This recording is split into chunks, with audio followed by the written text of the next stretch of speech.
Exemplo de cetona. Temos aqui essa estrutura que possui 1, 2, 3, 4, 5, 6 carbonos. 6 carbonos corresponde ao prefixo X.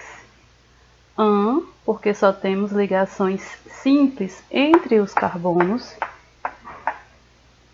A carbonila, ela precisa ser posicionada e a carbonila está no carbono de número 3. Por que a carbonila está no carbono de número 3? Nós precisamos tentar a numeração dos dois lados, para ver qual lado a carbonila ficará com o menor número possível. Se nós começarmos a numerar por esse lado, 1, 2, 3, 4, a carbonila ficará com o número 4.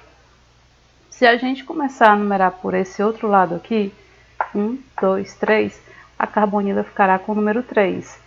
Então, a preferência é pelo menor número possível. Sendo assim, nós vamos escolher o número 3. 1, 2, 3. Então, o nome será hexan 3-ona. Será um nome quebrado. Não esqueça de posicionar a carbonila no caso das cetonas. Cuidado para não confundir cetona com aldeído. Nas cetonas, a carbonila está entre carbonos e ela precisa ser posicionada. No caso dos aldeídos, a carbonila não está entre carbonos. Se você observar, ela está entre carbono e hidrogênio. E ela não precisa ser posicionada nos aldeídos. Então, não confunda cetona com aldeído. Nas cetonas, a carbonila pode aparecer em qualquer lugar, menos nas extremidades da cadeia. No caso dos aldeídos, a carbonila aparece sempre nas extremidades da cadeia.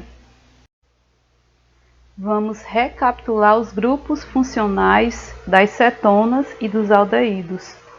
No caso das cetonas, o grupo funcional é a carbonila, que precisa estar entre carbonos. Eu estou repetindo isso várias vezes para você não esquecer.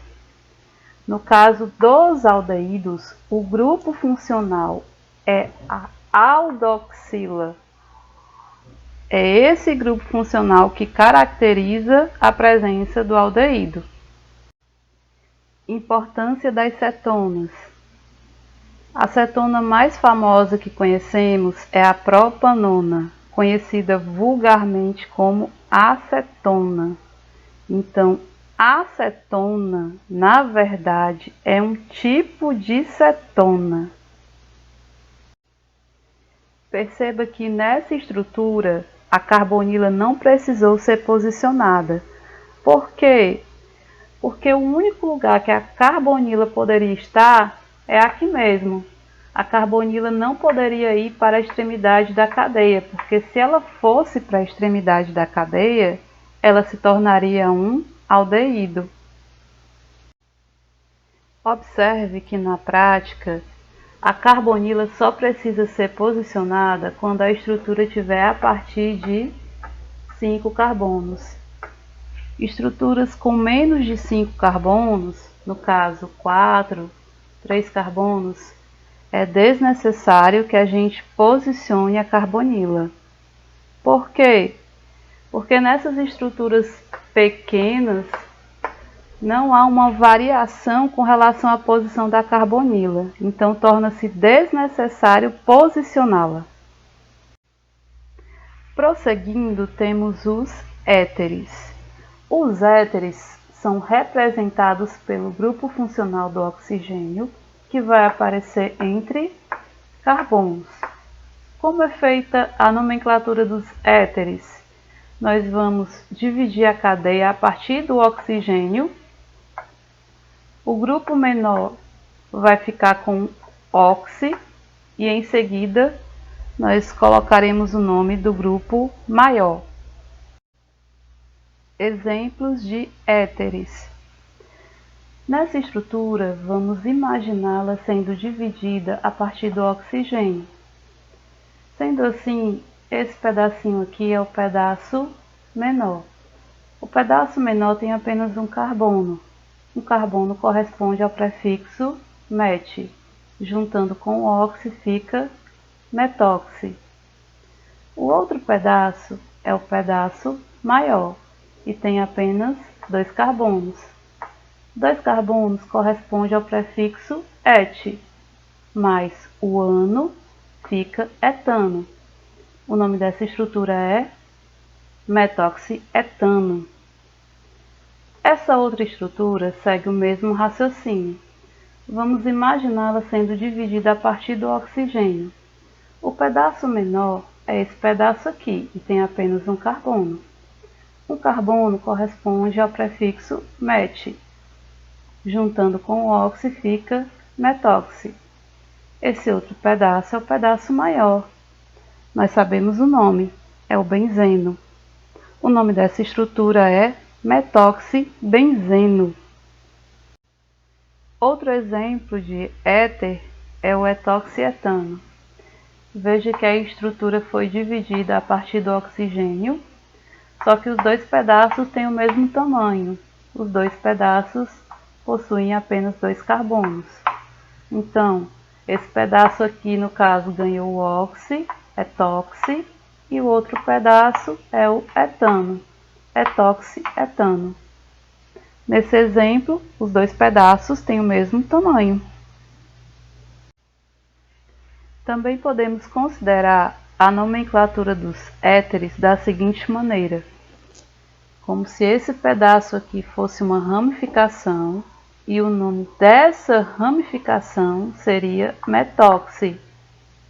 Esse outro pedaço aqui também poderia ser considerado como uma espécie de ramificação e o nome dessa ramificação seria etóxi. E essas ramificações, digamos assim, estariam presas à cadeia principal, que é a maior sequência possível de carbonos. Importância dos éteres. O éter comum é muito utilizado na extração de óleos e essências. Ésteres. Não confunda os ésteres com os éteres. Os ésteres possuem esse grupo carbonila, porém, eles também têm um oxigênio diretamente ligado ao carbono da carbonila. Então, esse grupo representa o grupo funcional dos ésteres. Como é feito a nomenclatura? Utilizaremos a terminação oato e a terminação ila, e eu explicarei melhor para vocês no exemplo. Nessa estrutura, que é um éster, vamos imaginar ela sendo dividida exatamente aqui, onde estão os 2 oxigênios. É uma maneira didática da gente entender melhor a nomenclatura dos ésteres. Esse pedacinho aqui, que contém os oxigênios, nós vamos adicionar a terminação oato.